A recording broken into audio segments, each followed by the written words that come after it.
The Equation by Lucien Maier. His trial seemed years ago, but it had only been 6 months.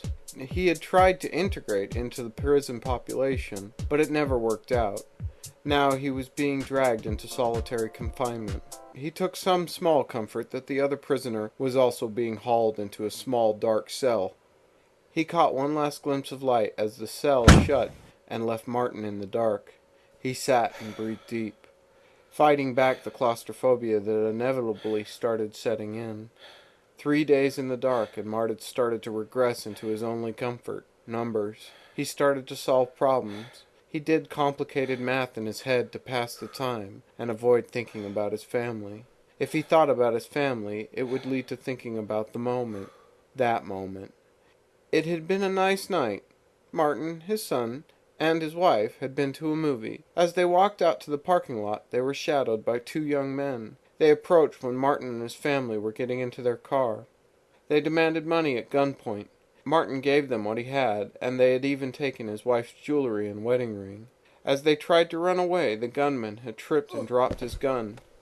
Martin, only a foot or 2 away, had grabbed the weapon. He stood up and yelled, "Stop!" But they ran as fast as they could. And then, in one moment, the one choice Martin would relive for the rest of his life. One of the robbers dropped to the ground, dead. The anger had gotten the best of him, and now he was a murderer.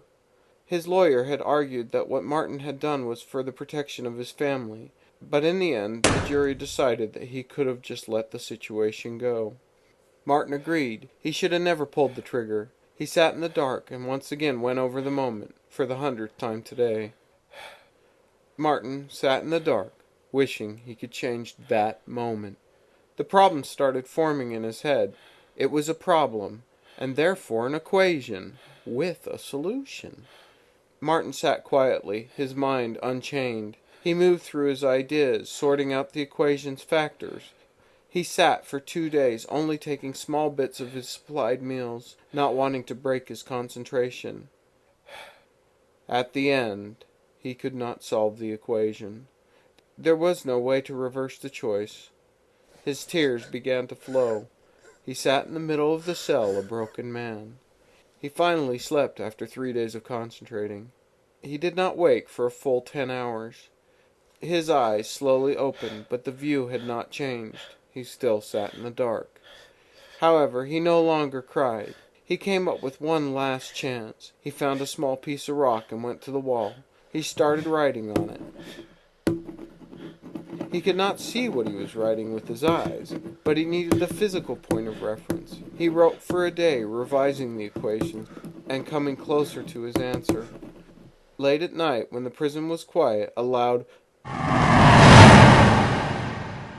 came from the solitary cell. They walked to the car. He strapped his son in his car seat.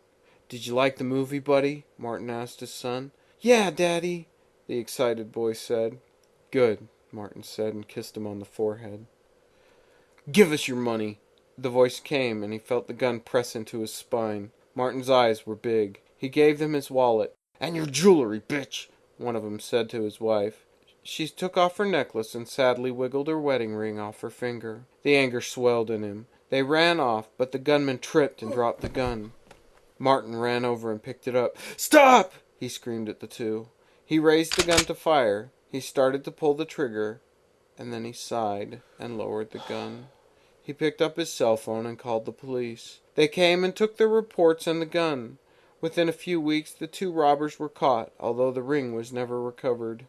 A reporter finished the tale of the 2 robbers, and Martin shut off the TV. "I wish they would have found your ring," Martin said. "Oh, sweetheart, it could have gone so much worse. Anyway, this new ring's starting to grow on me more and more," she said and smiled. "Daddy?" the small voice came. "What are you doing up, little man?" Martin asked. "I had a bad dream. Can I sleep in your bed?"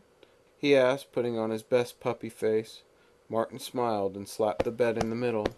His son scrambled into the bed, and the 3 of them fell asleep, safe and sound. The guard knocked on the door.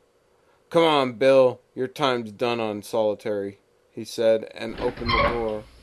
"What the fuck, Bill?" the guard asked. "What?" Bill snapped. And then he too saw it. On the wall was a giant equation, with numbers crossed out and reworked. Most of the wall was covered. "You made a nice mess. What were you trying to figure out?" the guard laughed.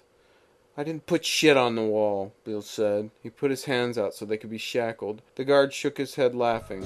"Whatever." The wall of the cell was cleaned off, and the next prisoner put into solitary confinement.